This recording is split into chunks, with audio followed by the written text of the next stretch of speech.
So good morning, everybody. We are recording this so that we can post it on our site later for anybody who couldn't join us live. And we do have a birthday. I don't know if they'll get a chance to watch it, but Elena Ginzali's birthday is on the 22nd. I think she's turning 12. Is that right? Right. Oh my goodness. No way. So let's, like, everybody can unmute and let's sing to Elena and she'll hopefully hear it later. All right, ready? All different. Happy birthday to you. Happy birthday to you. Happy birthday, Elena. Happy birthday to you. I actually love that. When we used to do, have the youth group meetings and we would sing happy birthday, we would give everybody a starting note. And then when we started, everybody picked a different note and a different speed. And we would sound, it was just this, what's the right word? Cacophony of happy birthdays. And if you didn't know it was coming, which we, surprised visitors with that and stuff, it was just like overwhelming, but it was hilarious. So, that was actually much better than what I'm used to.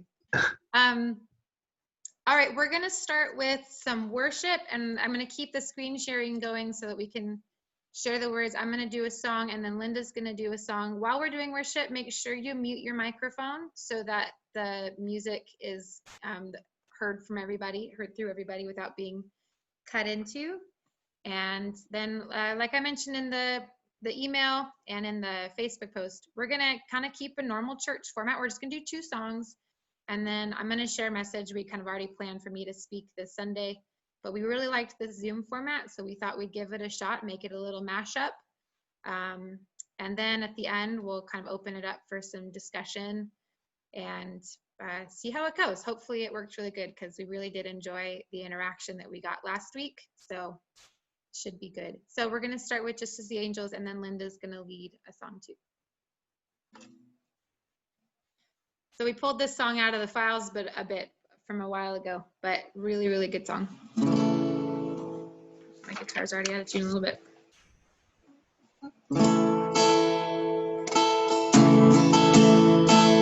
Just as the angels sing your praises, just as the angels worship at your feet, I come, join with the angels and bow down.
worship at your feet.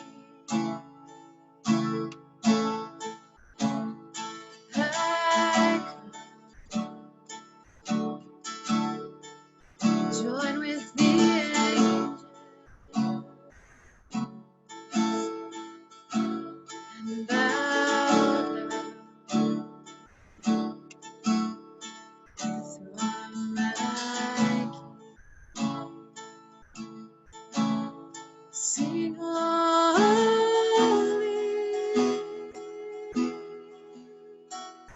holy,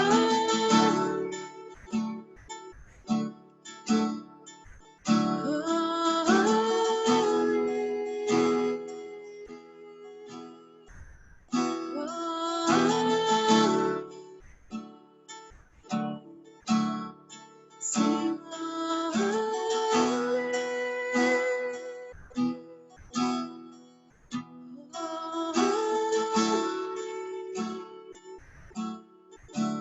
we sing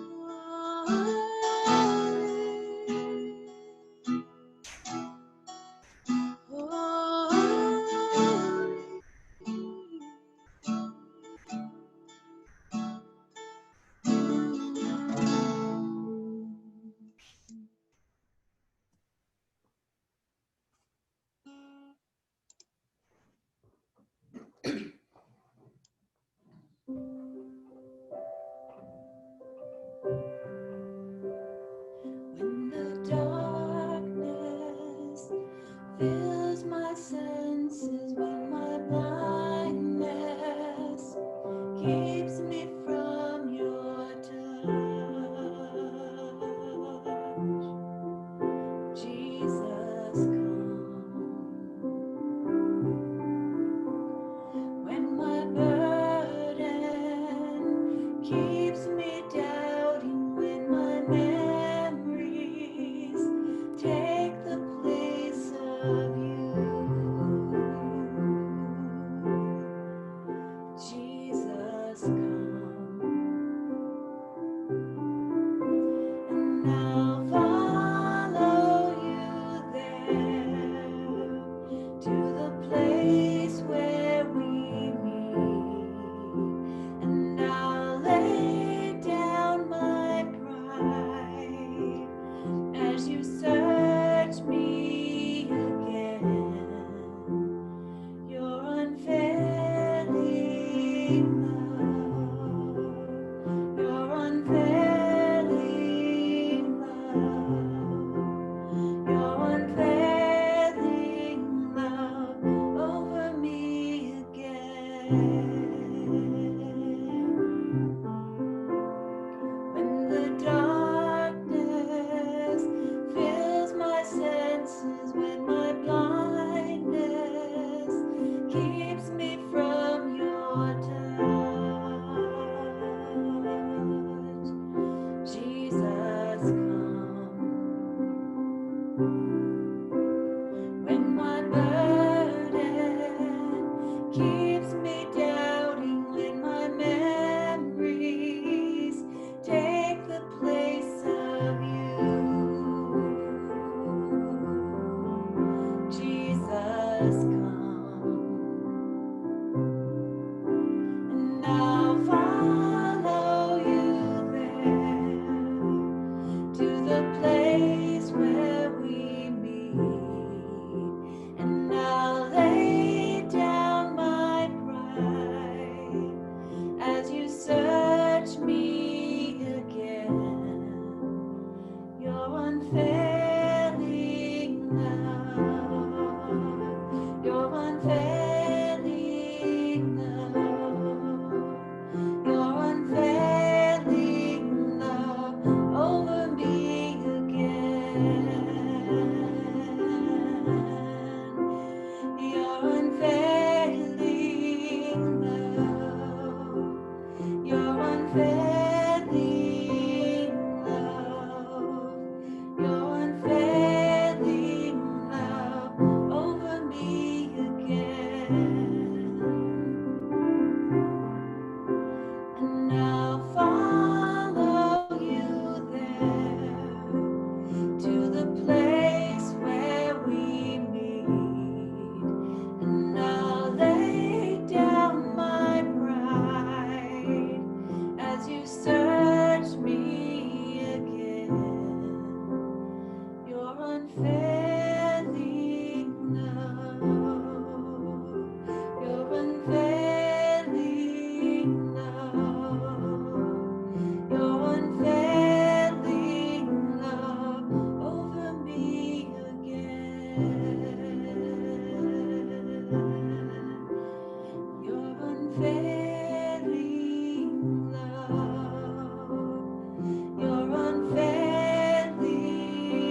Father, I just pray that as our senses take all this in, that you would lead us to that place where you are, that quiet place of rest, that quiet place of peace, the quiet place of knowing that you are God, that we are your creation, that you love us, that we are never alone. Pray, Lord, that our the pride or even just the ignorance of the power that we experience, the direction, the peace that we experience when we're in your presence, despite everything that's going on. I just pray that you would illuminate those places as you search us, that you would show us the places that we are holding back from giving in fully to you. So Jesus, come and be in our presence today. Come and fill us with your wisdom, with your rest, with your burden that is light, and most of all, just with your spirit. In your name we pray, amen. Amen. Okay, so I'm speaking this morning, and I'm kind of piggybacking off of what I read last week, the chapter from the book where it was just talking about brokenness in the church and suffering. It felt like I knew that resonated with me, and then last week, we were talking and it seemed to resonate with others also. And so when it came down to what am I going to talk about, there really wasn't anything else on my plate. It was like, this is all I can think about right now. And it's really just the division in the world and in politics and all kinds of things. And it's just like when I sat down to start writing, I wrote, living in the kingdom is hard. And then like when you go to save the document, it takes the first line that you wrote and it said, is this the title of your document? And I said, yes, that is the title of my document. Living in the kingdom is hard. And I know, like, at first when I say that, I think there was a moment where it was like, it's not supposed to be or whatever. And I'm like, no, living in the kingdom is hard. And I have a book series that I own because I love them. They were written from like 1961 through the early 80s. The main character is a rabbi in like New York, and he uses Talmudic logic and wisdom to help solve mysteries in his town. It's a really cool series. And in one of the books, he meets a young woman who wants to convert to Judaism. And he's like, I don't do conversions. Like, there are other rabbis who do, but I don't. You shouldn't want to convert to Judaism. And she goes, well, why not? Why shouldn't I? And he says, there are lots of reasons why one should not convert to Judaism. The most obvious is that it involves assuming a burden that you don't have to. It's not easy being a Jew. And I read that and I'm like, yeah, that's it. That's exactly what I'm feeling. It's not easy. Jesus, I'm not a Jew, but Jesus was. And he understood that to follow him could be a difficult thing. He didn't shy away from that. He didn't pretend like it was easy. He used really strong language. Take up your cross and follow me, dying to self and all of that. And it's not that I think there's a better way. I truly believe that Jesus's way, the kingdom way, is the best way, but that doesn't make it easy.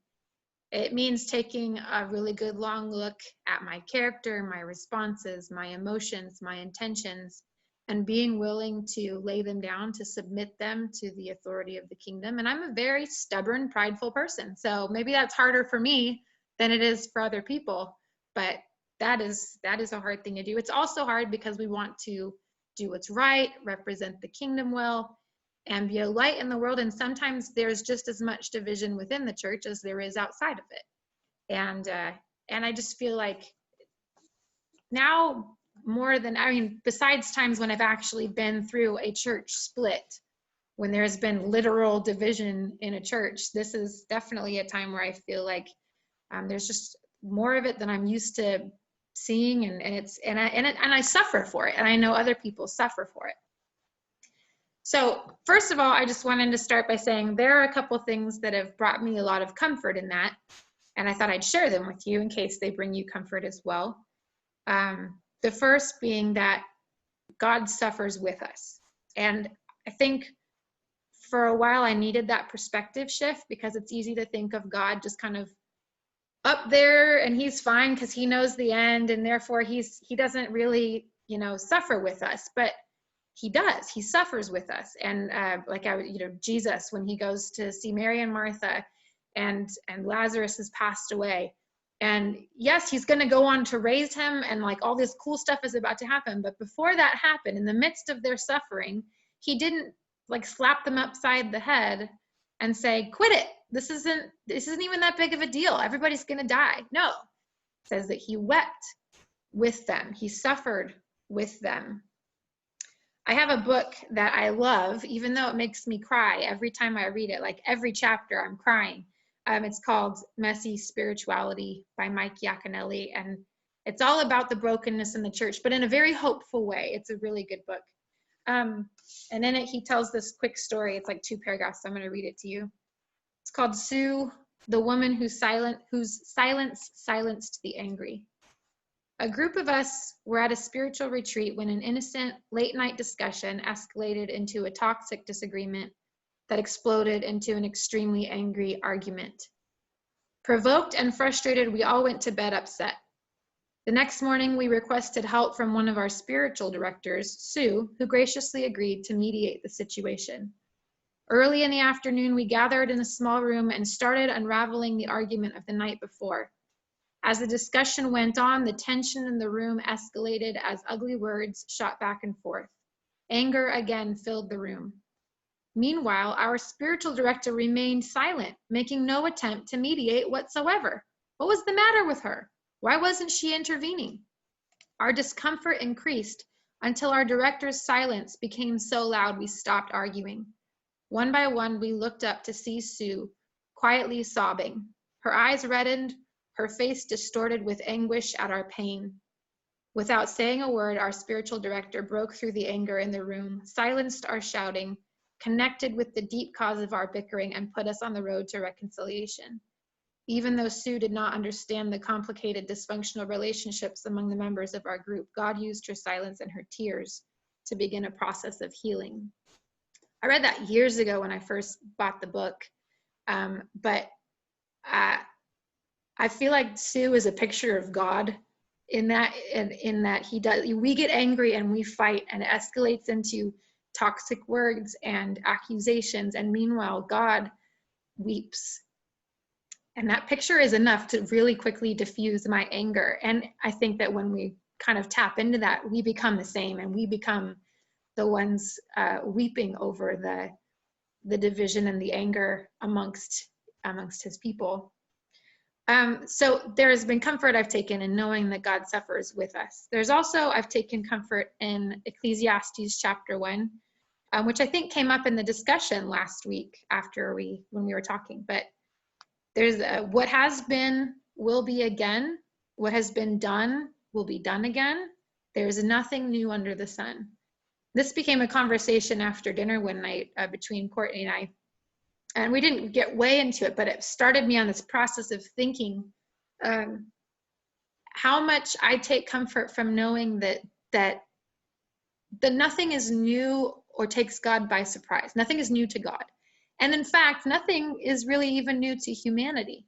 At the beginning of the shutdowns, Maggie had just started reading The Diary of Anne Frank in her English class.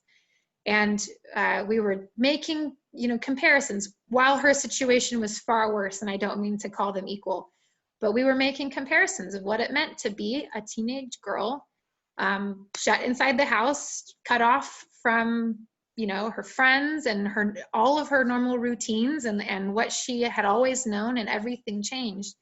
And it brought comfort to Maggie and to me having something to compare it to. When later on I was struggling on how to live in a pandemic, when people that in the church, not necessarily our church, but in the church, Big C Church, were ready to condemn you for playing it too safe or for taking too many risks. And it was kind of like, where does one fall?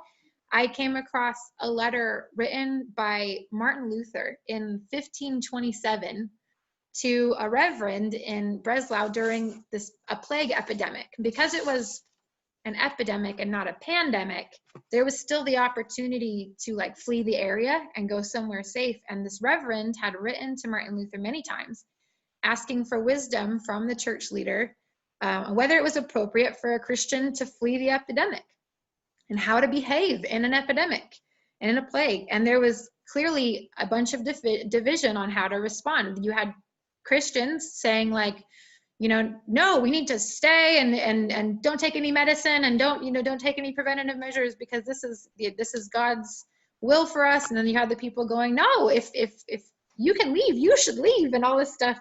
There was major division, and he wrote back this insanely long letter, crazy long, but he tries to understand both sides, call out the good in both sides, and draws some really clear boundaries, tells you, hey, this is not good, these things are not okay on both sides.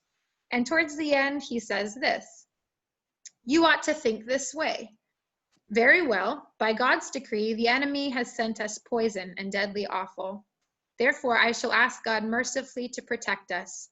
Then I shall fumigate, help purify the air, administer medicine, and take it. I shall avoid places and persons where my presence is not needed in order to not become contaminated, and thus perchance infect and pollute others, and so cause their death as a result of my negligence. If God should wish to take me, he will surely find me. And I have done what he has expected of me, and so I am not responsible for either my own death or the death of others. If my neighbor needs me, however, I shall not avoid place or person, but will go freely, as stated above. See, this is such a God-fearing faith, because it is neither brash nor foolhardy and does not tempt God. And I read, and I just went, they've done this before. They've had these same arguments before, and they were writing to church leaders saying, how do we respond? And Martin Luther was having to say, well, there's these people. There is nothing new under the sun. Even the novel coronavirus is not novel in the sense of our response to it. I take a lot of comfort from that. And then, with the political climate being what it is, I happened to be reading this book. I have a series, and I reread one random of them, and it's set in World War II before America's involvement. And it's talking about this organization I didn't even know existed, and maybe many of you do, but before America got involved in World War II, the nation was really divided on whether we should or should not be involved. And so there was an organization that was formed called America First, and they were like, we do not see any use in us getting involved in a foreign war to be killed, all that stuff. And they had these major arguments. The organization itself had, big public figures. Gerald Ford was a member. Charles Lindbergh was a spokesperson. John F. Kennedy was a major donor and told him how important their work was. And so you had Roosevelt, who had basically said, no, we're not going to get involved, but he was clearly leaning towards it and was sending money and aid. But it was like, do we start sending people? And it was this big thing. And in this book I'm reading, it talked about how people didn't know which news to believe when it came across, because the people who didn't want to get involved felt like the media could very easily spin these stories to pull at your heartstrings so that we would get involved. And they said the media is lying to us because they want to manipulate us into doing this. Fake news isn't new. Fake news has happened before. Like, and it was massively a divided political climate. And the only thing that broke it was the attack on Pearl Harbor. 3 days after Pearl Harbor was attacked, America First disbanded and said, okay, we've been attacked. We have to go engage, and, you know, and joined in the war. But I remember I'm reading the book. It was at night. I was in bed. Ben's next to me reading his book. And I was like, Ben, listen to this. There was a fake news in the 1940s. And he was just like, you're insane. But okay. But I mean, you have to understand, like, there is something about that idea that there is nothing new under the sun. Humanity has walked through pandemics and massive political upheaval, riots and division and all kinds of stuff before. And it brings me a lot of comfort. And I think that's what Ecclesiastes is, that verse is kind of meant to do, is just saying, listen, you guys, calm down. So wanted to say that first. Maybe that brings you guys some comfort too. But I also wanted to tell you what I feel like God has been working with me on. So then how do we move forward? How do I move forward? And then maybe some of that will resonate as well. We will open this up for discussion at the end. So if you massively just disagree with something that I'm saying, I'm prepared for that, and you're welcome to say so. But this is what I feel like God has taught me in the past months, past year, maybe longer. First of all, moving forward, I feel like the biggest thing, one of the biggest things, the biggest root causes of the problems that really affect me is disrespect. We need to lose the disrespect. If we have any evidence of sarcasm and disrespect in our dealings with people, it has to go. And I'm not talking about like the humorous sarcasm. Like, my family thrives on sarcasm when we're like picking at each other at the dinner table or something like that. I'm not talking about that kind of sarcasm. But it's almost like the moment that you remove that family situation from the equation, sarcasm hurts me badly. It's like, if my mom is teasing me for, you know, my shirt, okay, fine. But if we go out in public and somebody teases me for my shirt, I'm like, ow, that hurts. There's a difference, and there is really no room for it right now in our discourse as we discuss this. There's a friend I have on Facebook who I've known for a very long time, who is a Christian. He's a smart guy. He's a nice guy. He regularly posts his opinions and engages in discussions about politics on Facebook.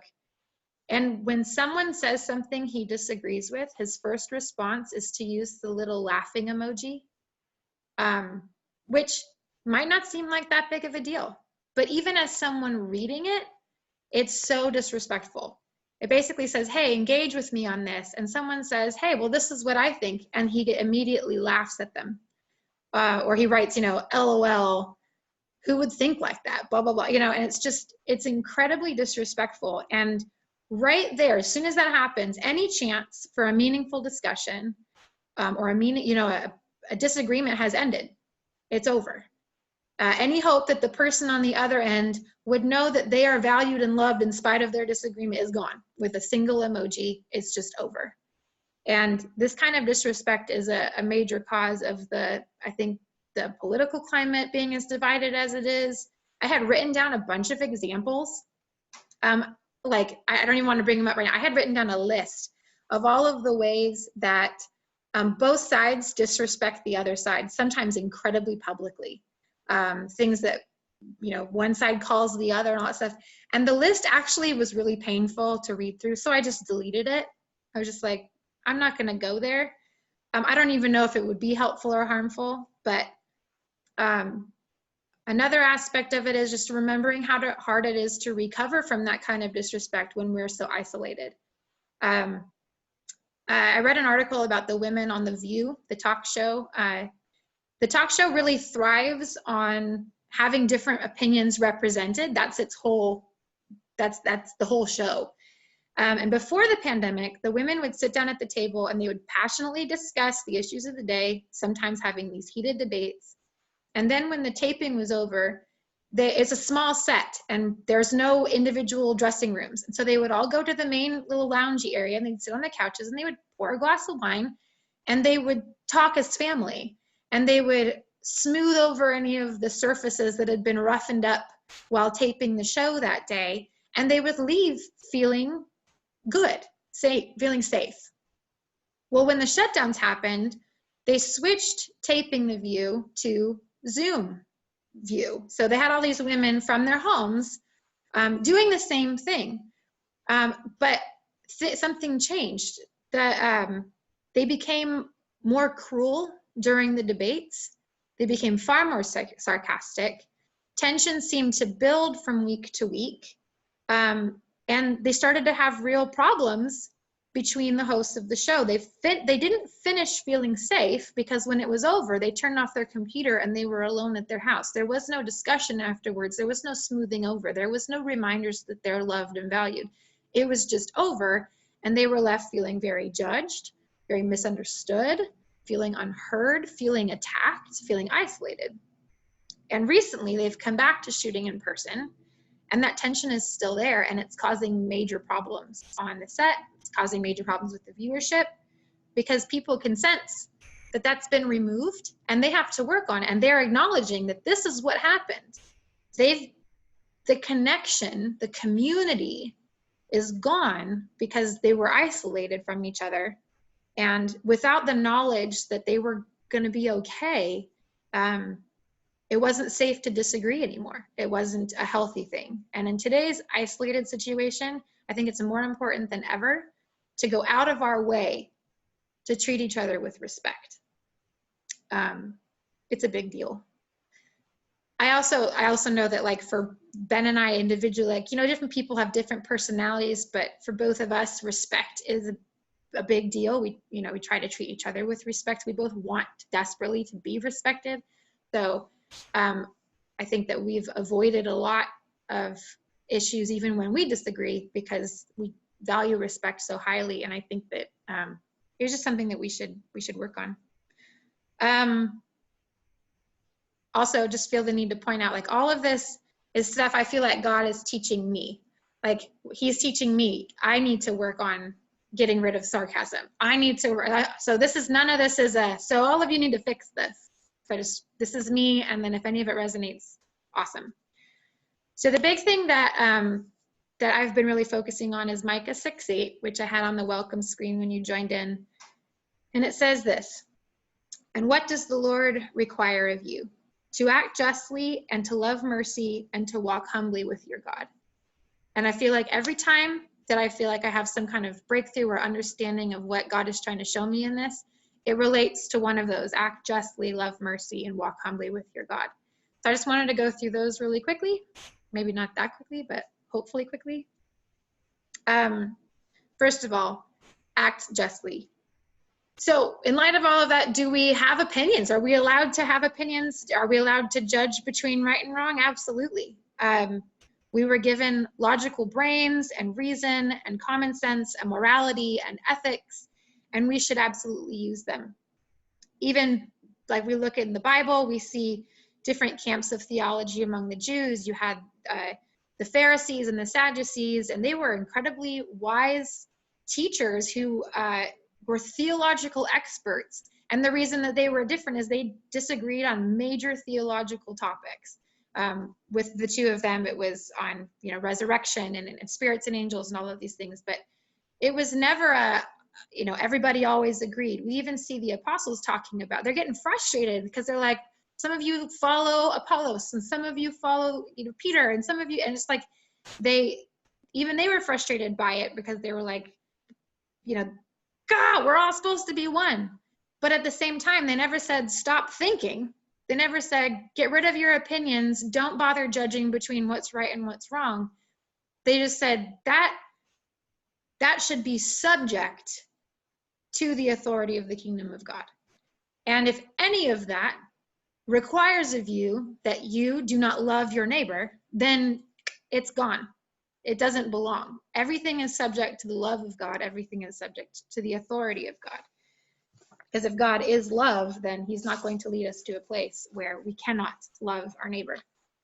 I think about the story of the shepherd who leaves the 99, go after the one. That's not logic. That's love. So logic needs to be subject to love. The Jesus healing on the Sabbath. Logic said, the law says you can't do that on the Sabbath, but it's subject to the law of love, which says, yes, you need to go and heal. Like if you have the opportunity, you do that. So we do have logic, but it's subject to the law of love. Also, I think something Annette really struck me last week. You said, I'm kind of in the middle. Like I am with you. And I think that one of the biggest struggles that I've had is that we're told there is no middle ground. And I think that that's wrong. I think there absolutely is a middle ground. I think it's part of the product of the disrespect I was talking about earlier, because, and I have a hard time putting this into words. The best way that I can do is that the vitriol we get from whatever side we don't agree with pushes us farther into the corner over here. Even if we're in the middle, it pushes us over here because the other side makes us feel like we have no place unless we are over here. So we go, oh, well, then I must belong over here. And I don't know if that makes a lot of sense, except to say that I know a lot of people who are towards the middle on a lot of different issues, and yet they have to align with here, far left or far right, and there's no in between. And I think there is, and I think we shouldn't be afraid to walk that middle road. Not a middle road like of God, but a middle road in all of the things that divide us. I think it's important to be able to say, neither side owns 100% of the truth. And to be able to acknowledge that I agree with this here, but I also agree with this here. I've been doing a study for a couple of months now on a moral issue, on whether this is right or this is wrong. And I've been reading a ton of books with different perspectives, written by lots of people who've ended up in very different places. And every once in a while, I'll read a book and I'll read something and be like, I really don't agree with that statement that author just made. But you don't toss the book and say, oh, well, I disagree with that, so everything that they say is wrong. You toss that phrase, you toss that principle, and then you continue reading, and they have points that they make that are 100% like biblical, easy to say, yes, absolutely. 1 Thessalonians 5:21, test everything and hold on to what is true. We don't just take in information and go, yeah, all that's good, sure. And we don't also take it all and say, no, that all is bad because I don't like where it came from, or I don't like that one thing that you said.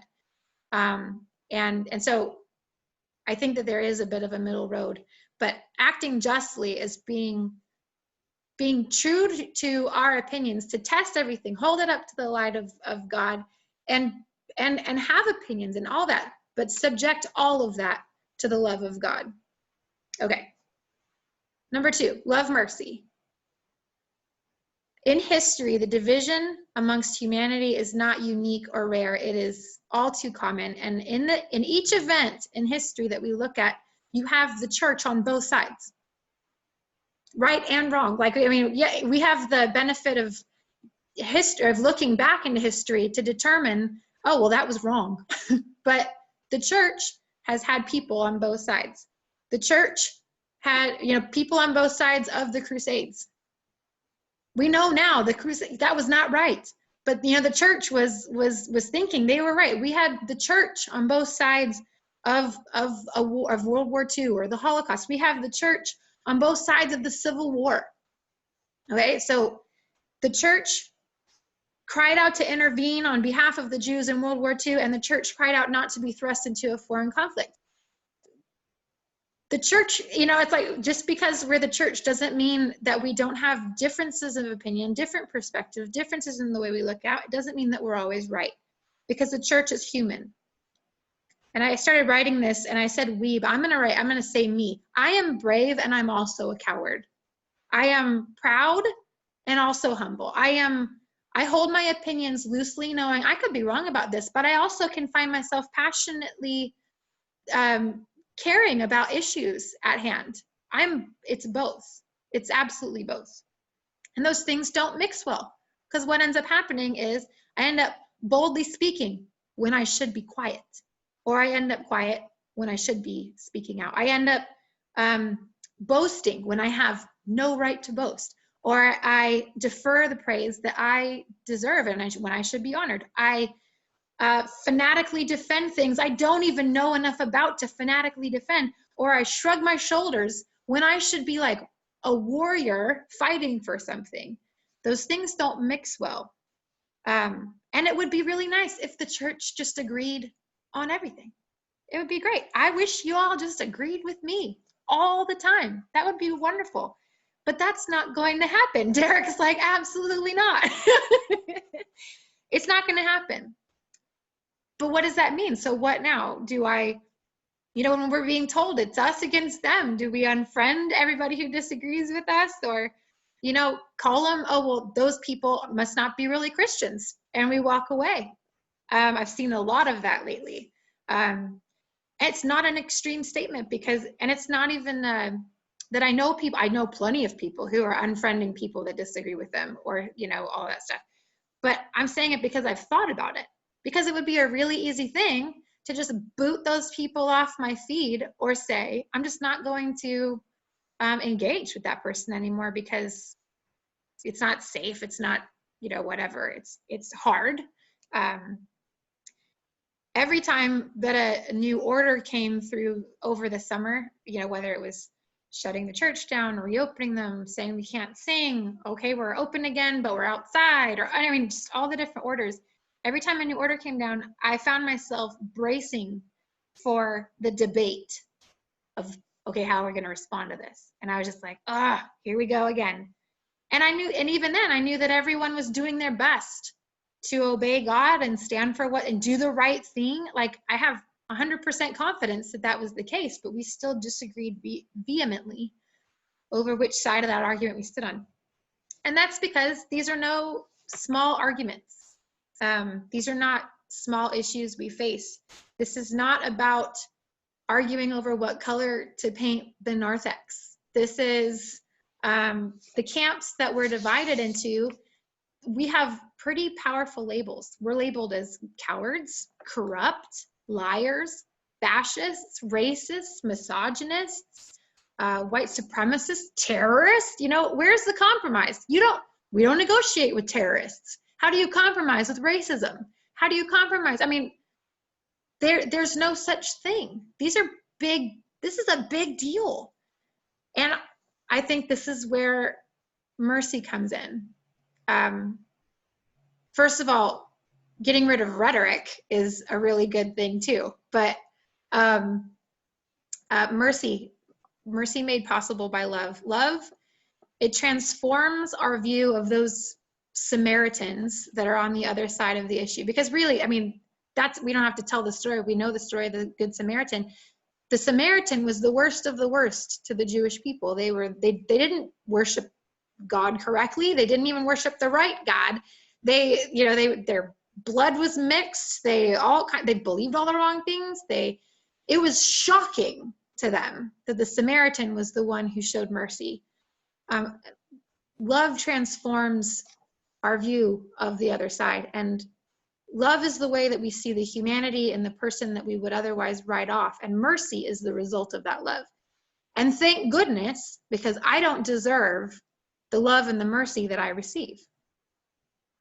Mercy is the way that my dad wanted to hang out with me the day after I called him arrogant. It's the way that my mom would do anything for me, even though I make fun of her crazy conspiracy theories. Love you, Mom. It's the way that Emily loves me unconditionally, even though as a teenager, I totally abandoned her to her sickness because I didn't understand or have the empathy to try. Emily, I don't deserve Emily's love, and yet she gives it to me freely. She forgave me freely. I didn't even have to like get on my knees, which still shocks me. It's an undeserved, unmerited favor and love, which flows from the Father's heart for us because it doesn't flow from mine naturally, and through us, and encompasses everyone. The church offers us a way to learn to live like this, to suffer and love anyways. Father, forgive them, for they know not what they do. And more accurately, Father, forgive me, for I know not what I do. As recipients of such mercy, we are called to be givers of such mercy. In the parable of the unmerciful servant, which you know, but just to sum it up, a king is owed money by his servant. The servant begs for mercy, and the king cancels his debts. Later, that servant confronts someone who owes him far less money than he had owed the king. And when he is asked for mercy, he refuses. The king finds out and reinstates the debt and throws him into jail. Mercy is not something we offer when we feel like it and withhold when we don't. It is a requirement of kingdom living. Remember that Micah 6:8. And what does the Lord require of you? To act justly, love mercy, and walk humbly with your God. It is a requirement of kingdom living. And even beyond that, he doesn't require us to offer mercy. He requires us to love mercy. That means love giving it as much as we love receiving it. Finally, walk humbly with your God. Be humble and acknowledge your part. We watched a movie, my family and I watched a movie this week called An Inspector Calls, where the characters each confess their part leading up to the suicide of a young woman. And I watched the movie and I was struck by how easily the characters confessed. They were concerned about the judgment of the world, but they freely, in front of each other, there was a family and a fiance, in front of each other and an inspector, they freely admitted to each other lack of compassion shown to this young woman, cruelty, unfair treatment, adultery, rape, theft. They had all mistreated the same young woman in some way or another, and they spoke about it. And I thought, watching the movie, my first thought was no one would admit that so easily. No one confesses their sins that easily, except the Christian who comes to terms on a regular basis with the need to confess and the freedom that it brings. And this specifically is an area where I feel like God is really working on me. It's been a topic of a lot of conversations and understanding. It made me think, first of all, of Donald Miller in Blue Like Jazz, when he goes to a school that was marked by the Princeton Review as the college where students are most likely to ignore God. And every year the school held a Ren Fair where it was just, drug trips and you know, all kinds of escapades. And the Christian club, which Donald Miller was a part of, decided that they were going to set up a confession booth at the Ren Fair, but not one where people come in and confess to a priest, but where the Christian club dress up as priests and confess to the people. And it was a barrier-breaking event. It knocked down obstacles and opened doors. Confession, not requiring others to confess, but our confession, my confession, can be barrier-breaking. But how can we be a confessing people when we know what judgment awaits us? When we see how harshly our fellow Christians treat those who disagree? When we know how we ourselves judge those who disagree? When I was a kid, I did not shy away from a lie if I thought it would get me out of trouble or get me something that I wanted. One day, I think I was around 5 or 6, I told my neighbor that it was my mom's birthday, which it was definitely not her birthday, and that it would be nice if my neighbor would make us a cake. I got caught when the neighbor called my mom to ask what kind of cake she would like. I remember being brought out from my nap to apologize. She and I had a short conversation where I don't think I actually apologized, and I went about my day. I also remember my mom getting mad about something someone did and saying basically, no one gets to watch TV until the person who did this confesses. I took April outside and put on my compassionate face and told her, it's okay. You can tell me if you did it. I won't tell. And she said, yeah, I did it. And I went, Mom, April's the culprit. And I sat down and watched my show and didn't feel guilty at all. I lied. I did eventually learn that people don't like to be lied to. And yet I found myself at 17 or 18 telling a big lie. I was dating Ben at the time, and on my way to his house, I got pulled over for not stopping all the way at a stop sign. The cop was rude and I was panicked. I had never gotten a ticket before. And in that moment of panic, I convinced myself that Ben wouldn't want somebody who was a lawbreaker, who had gotten a ticket. I know it sounds ridiculous now, but seriously. And I thought, I can't tell him the truth. So I invented a story in a moment in which I felt threatened, and that's why I didn't stop all the way. And that's why I got the ticket. So it wasn't really my fault. And I lied. Years passed. Now we're married. And one day, I remember what happened, and God told me, confess. And I said, nope, not doing that. Think what he'll think now. Gosh, it's even worse now, right? I've dug myself into a hole. And God and I went back and forth for a while until he brought me to a place where he showed me that not only was this something that stood in between Ben and me, it was something that stood in between God and me. And I confessed. And Ben was so gracious and forgave me. Years passed, and I was in Anaheim with the youth group. And I remembered that lie again, and I knew in my heart I had to confess. And once again, I wrestled with God, and it was agony. To humble myself and confess my sin and risk the disappointment and anger of my husband, how impossible is that? But once again, I trusted God. I went home and sat down and confessed to Ben my lie, and he looked at me with a confused expression and said, Katie, you already told me that. I already forgave you.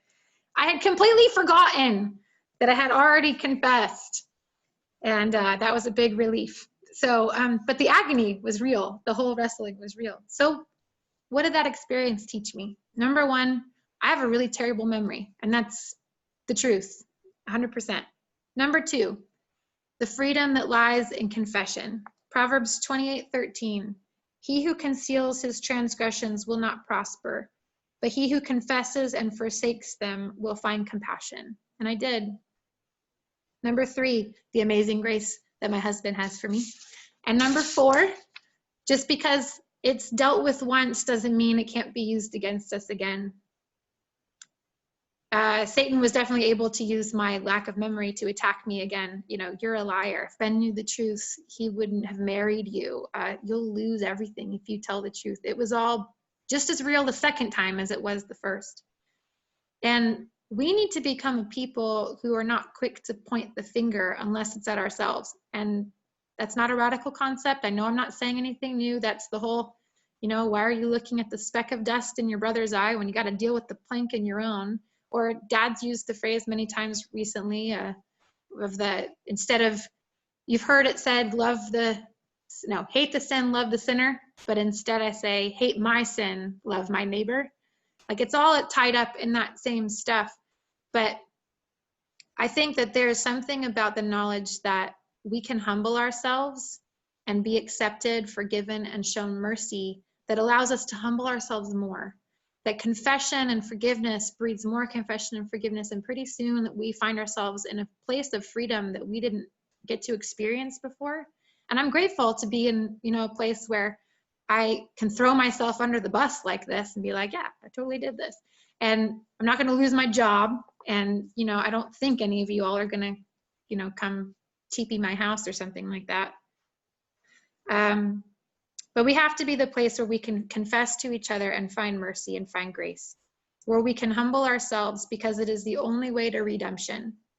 Too often, people confess sin or have their sins exposed, and the church closes doors to that person in an effort not to be seen as condoning that sin. And the church should not condone unbiblical living, but the church should redeem it. And we can't redeem it if we're shutting people out when they do that. And so today, where I felt like this was leading me was this. I have a confession to make to you guys. I confess my anger. It's been bad. And I confess my judgment of people who disagree with me. I ask for your forgiveness. And I don't really know how to get rid of it yet. That's the truth. I want to, and I think that my perspective does a lot to keep my eyes on the right thing. But it's still there. But I confess it, and I ask for your forgiveness. I do know that those feelings that I have, the anger, the judgment, they're dissipated in community with one another. Even just a Zoom conversation or a text thread or that Christmas video that we all did brings me back into the kingdom community. And I remember to submit those feelings and those opinions and those judgments to the authority and the leadership of Christ. And mercy isn't hard in those moments.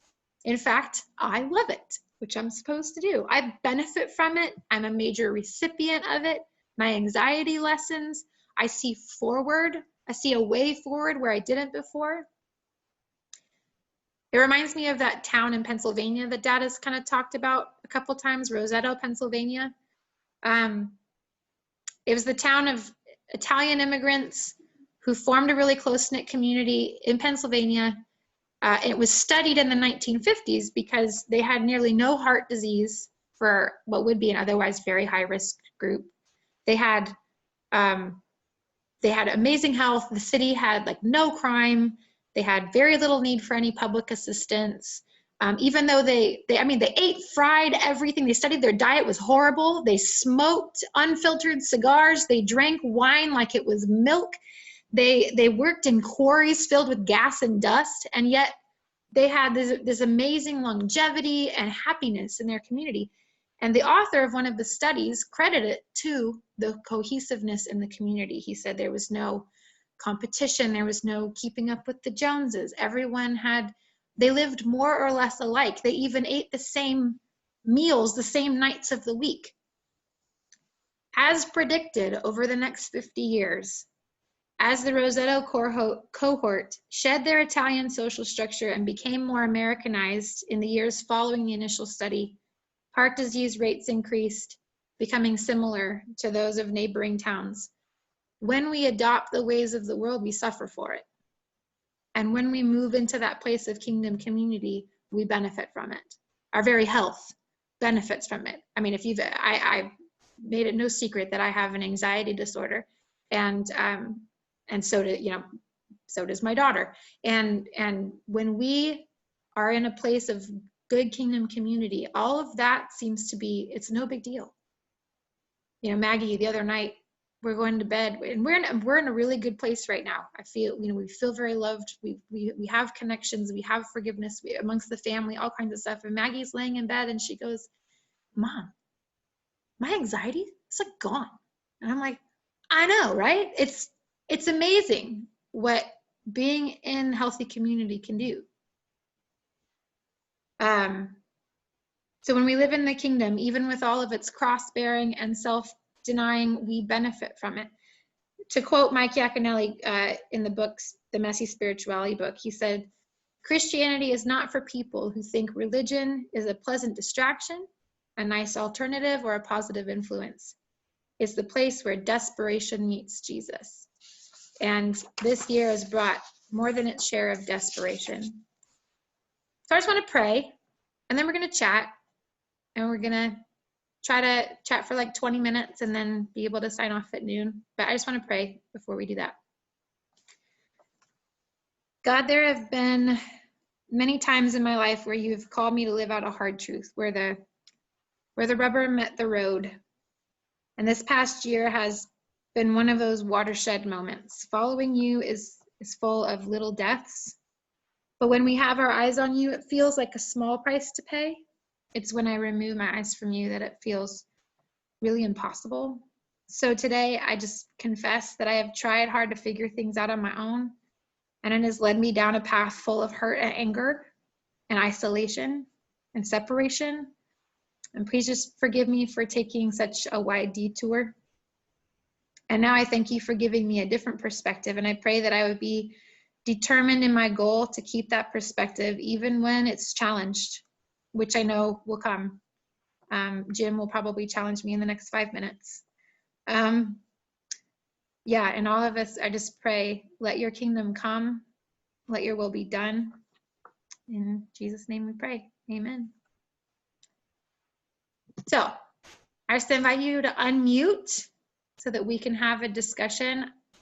I told Jim beforehand, this is what I feel like God's been dealing with me, and you might disagree or have a different perspective. And in light of what we just talked about, that's great. I want to hear it. So I called Katie before this to get her permission to tell her she's wrong.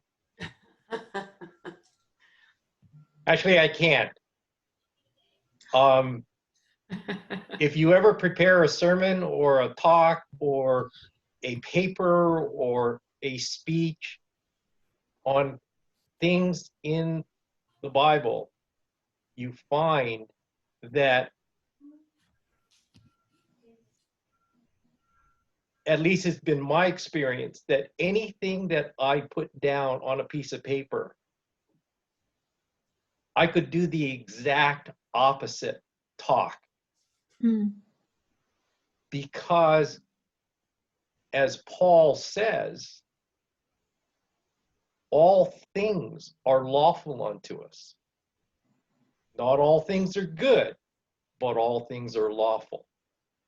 You sit there and you say, how about homosexuality? How about abortion? How about Democrats? I mean, you just go down the list and you say, dang, all things are lawful. They're not all good.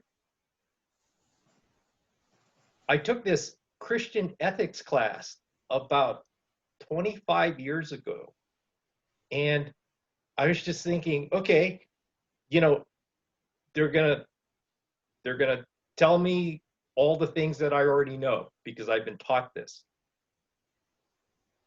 And what the teacher said was, yes, the scriptures say that, we should value life, therefore we shouldn't have abortions and all that kind of stuff. But you have no right to judge someone for getting an abortion. And so the practice of the scripture ends up in a place where Jesus was serious about judging people. And we base our judgments on things that we say, well, that's wrong. You can't say that. You can't do that. It's a sin. And yet, Jesus says, no, you cannot judge that. Because everything that you read and have been taught, there is the diametrically opposed position that can coexist with your position in the kingdom of heaven. But one follow-up. So, Katie, no argument. You went right down the middle of the fairway, which is where we're called to be. I'll tell you a story that happened to me this week, because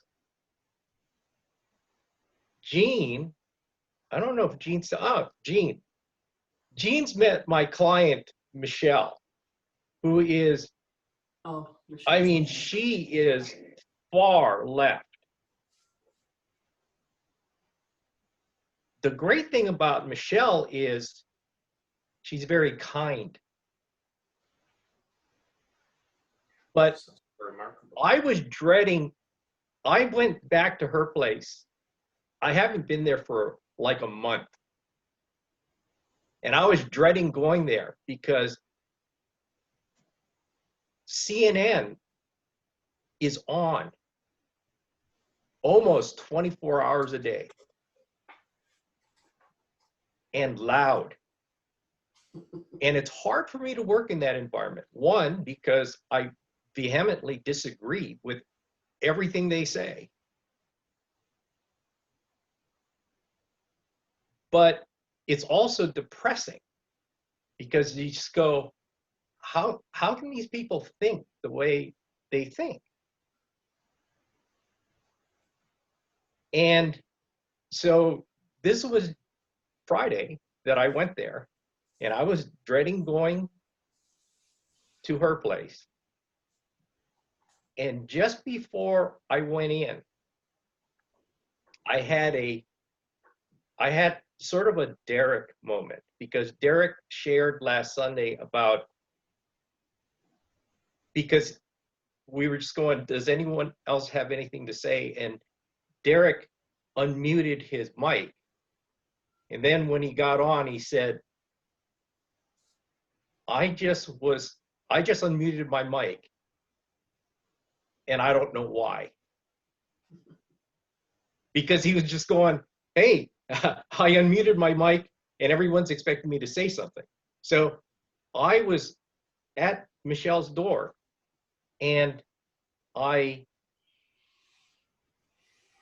heard Jesus say, just go, when you go in, just give her a hug. Mhm. And so I ended up going in and giving her a hug. CNN was on. And I had a Derek moment, because while I was hugging her, I was going, okay, now what? And God put in my mouth, and I said this cheerfully, because God also changed my heart in that very moment when I hugged her.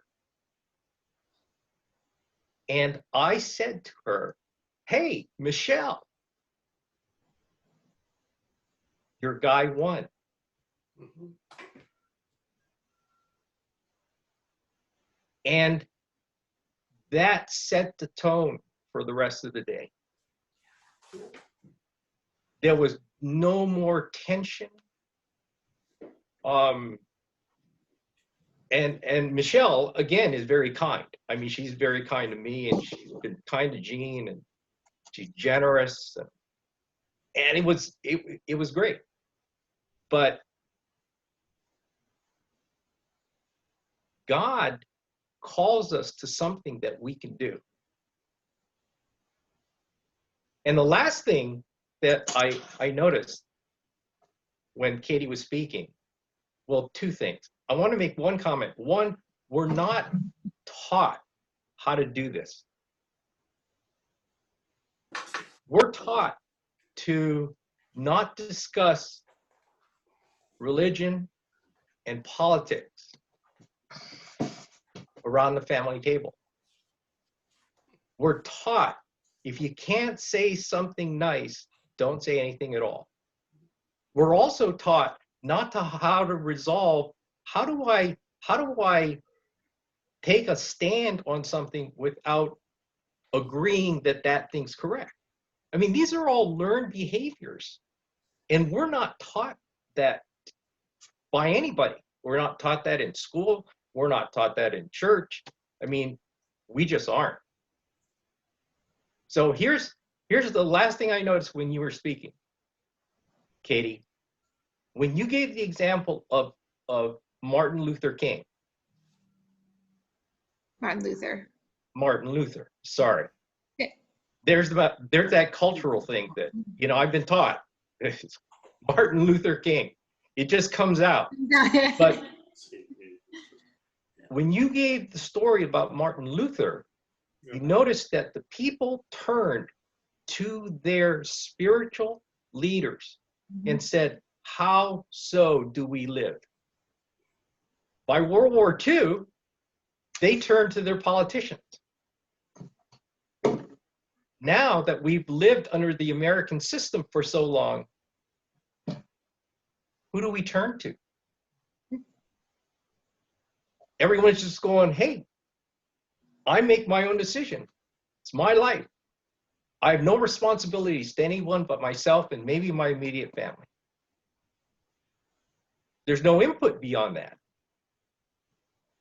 If I don't like what someone in my church is saying, I'll unfriend them. Well, actually in the church, what we do is we ignore them. And that is not a good place to be, but that's what we're taught. And so this is serious stuff. Yeah. This is serious stuff because it cuts to the heart of all the things that we struggle with. And that the people in that have followed Jesus have struggled with this since he walked the earth.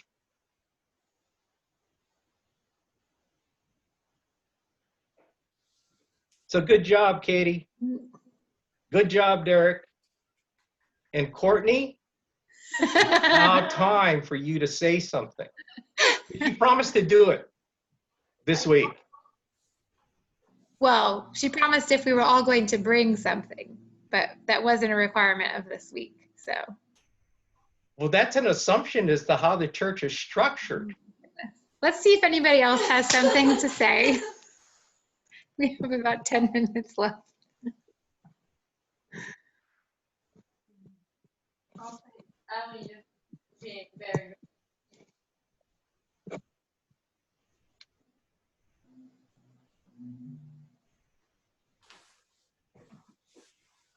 Courtney says she's too distracted by Ellie, who's smiling happily into the camera and making her day. No one's saying anything else. I'll just throw this out. So, and I can't, there's an actual word for this in group dynamic theory, which I love. And it's the idea that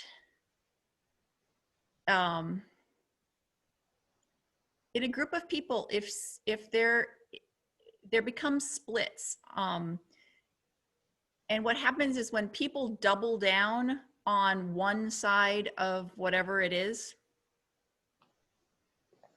essentially what happens is, I'll kind of say energetically, you know, that middle of the road, that balance is important. And that's what we kind of strive for, because that's where, you know, equilibrium is and anxiety reduces. And that's kind of where we're going for. So when one group doubles down on one side, and it's not something we do consciously, is that the other group or the other person, it can be between two individuals, it can be in bigger groups, kind of are forced to hold the opposite side in order to maintain a balance.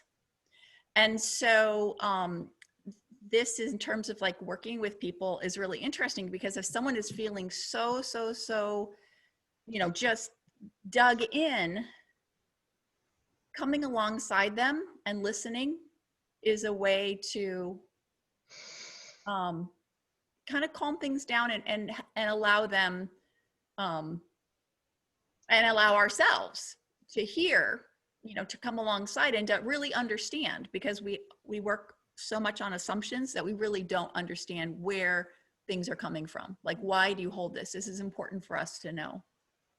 So, yeah, so it's just interesting. I feel like if somebody is, and I actually kind of wrote a paper on this. I read it. Well, it's just in terms of dealing with people in crisis, which is kind of what we're living in. We're living in massive crisis, and everybody's in crisis, and everybody's, you nervous systems and defense systems are all like, just off the charts. But to approach someone from a place of groundedness and of peace and of calm and of trust, and really ultimately, walking into situations where, it's, who knows what could happen, walking in that trust that we're not alone and that God is there. And then, like I said last week, the idea that where, every joint supplies, where two people come together and where groups come together, there's supply, there's something given that wouldn't be there if we were just alone or if we were just separated. So I think coming together is, there's a lot of freedom in relaxing and then just listening. Mm-hmm. Thank you. I'm sitting here, and a couple of things came to mind when you were speaking, Katie. There were a couple of incidents, but one in particular. Many years ago, I attended a big revival in Pensacola, Florida, and at the time I was in the vineyard, but it was fairly early, and so I wasn't super comfortable with a fairly extreme Pentecostal church, but I attended 3 nights of the revival there, and it was just amazing. And it wasn't actually really run by the church, but the church body was there night after night, supporting, helping, assisting, you name it. And then the revival kind of ended for the week, because on Sunday they had their regular gathering for the church.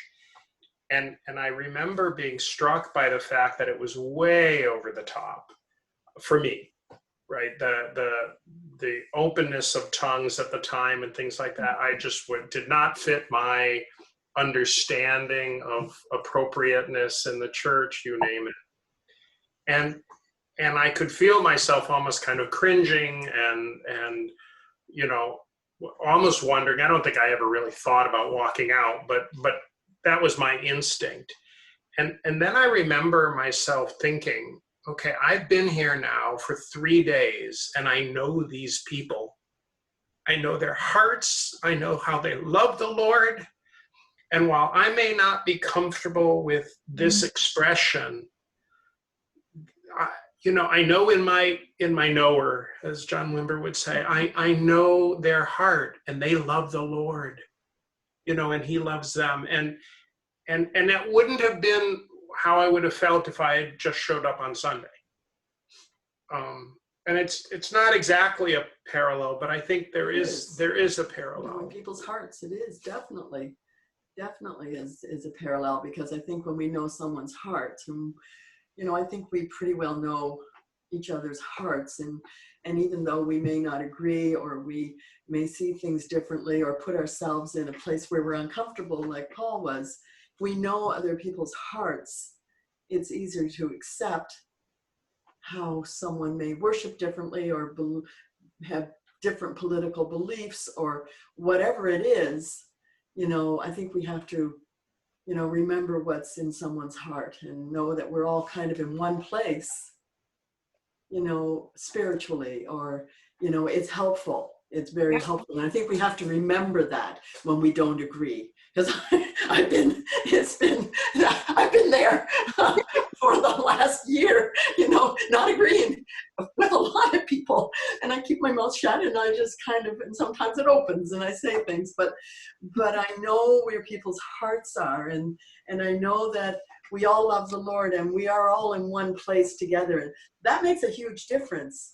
It makes a huge difference for me. That's been a real key, because I think without that, that's where we fall into the whole disrespect. Like, so for example, with the political situation being what it is, like, I disagree with my parents. And if I didn't have somebody that I love and respect on the other side of an issue, how easy it is then to get caught up in the rhetoric and be like, oh yes, so all Trump supporters are blah, blah, blah, blah, blah, and fill in the blank, except that I know my parents and they're not. And so I have a direct counteract to that right in front of me. And I go, okay, so there's something I'm missing.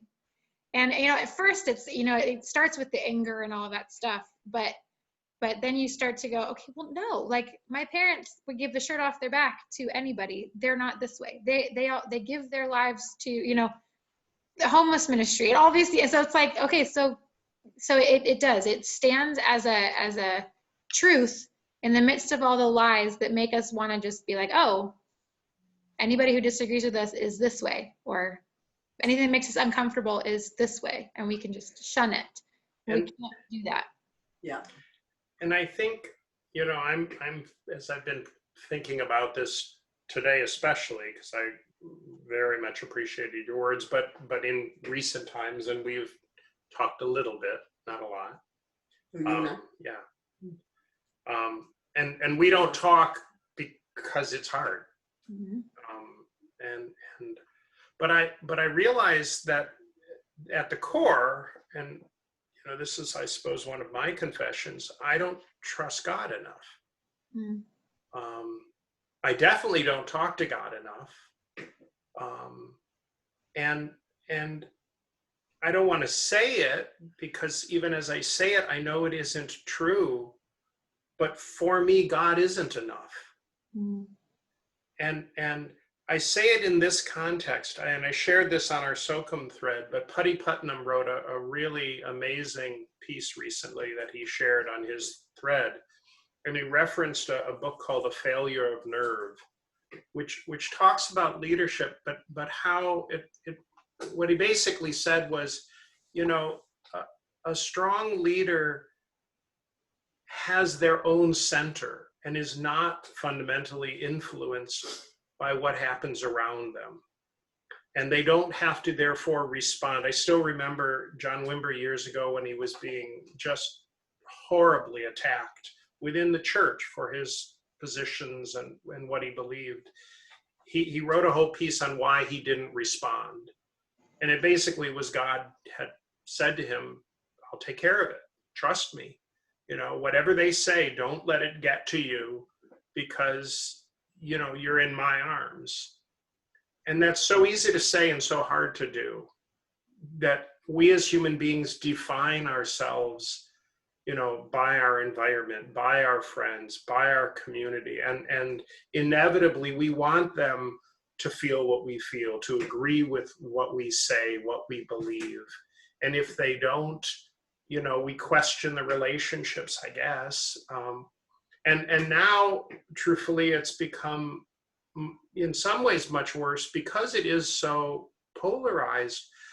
I mean, one of the things I struggle with, and why God better be enough, is I can't say what I believe. In fact, Annette recently has been bugging me and saying, well, you should stand up. You should let the other, let your position be heard.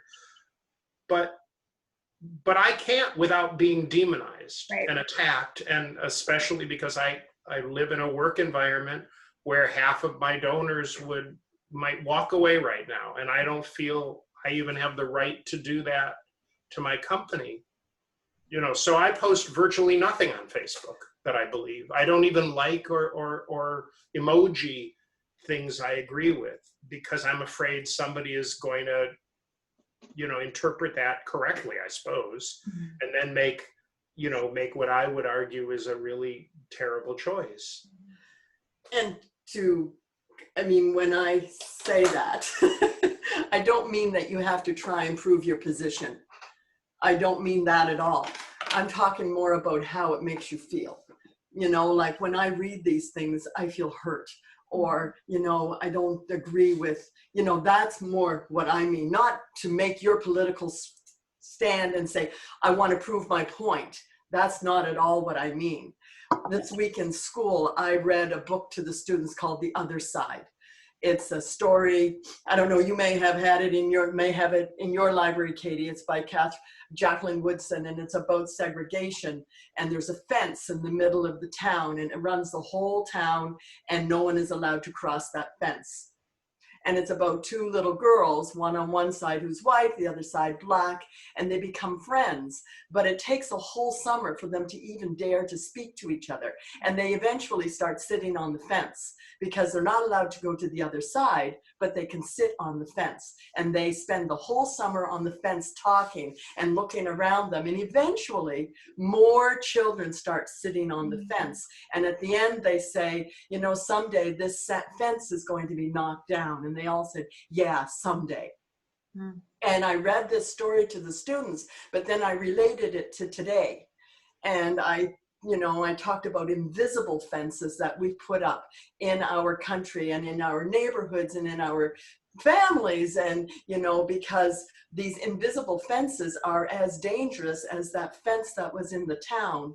And that, you know, because you put up that invisible fence, you never get to understand how the other side feels.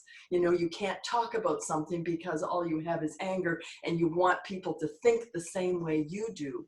That's as dangerous as that fence that was in that town that really did separate people. And I said, and it might be because one person likes chocolate ice cream and the other likes vanilla. But I also did bring up some of the biggies, you know, religion and politics and, you know, and it was, you know, and then I asked children to go back and read that book again, because I have it as a slideshow that they can open it and read it and to think about, you know, that and think about, you know, how they might put up fences and how they might be able to break down the fences that they've put up. So I think that, you know, it's just so relevant for today is that we all put up fences and that's dangerous. We need to break down those fences and understand where other people are coming from. What a cool book. Oh, it's a wonderful story. I'll send it to you, Katie, so you can share it. Great. Yeah. It's a wonderful story. Maybe I could, I know it's past 12, so maybe I could, a scripture came to my mind, my heart, and maybe I can read it and pray. We didn't figure this out how we didn't, but okay, does that sound good, Katie? Good. Okay. So just as all these things are being said, the Ephesians 4, the first couple verses came to mind. It says, I therefore, the prisoner of the Lord, beseech you to walk worthy of the calling with which you are called, with all lowliness and gentleness, with long suffering, bearing with one another in love, endeavoring to keep the unity of the Spirit in the bond of peace. And I looked up, as I'm apt to do, I looked up the definition of endeavoring, even though I kind of know what it means. But it says to exert oneself, to do or affect something, to make an effort, to strive. It takes effort and it takes energy. And that's come up in the past couple of weeks with various things that this takes energy, but this is a life, you know, to walk this life worthy of the calling.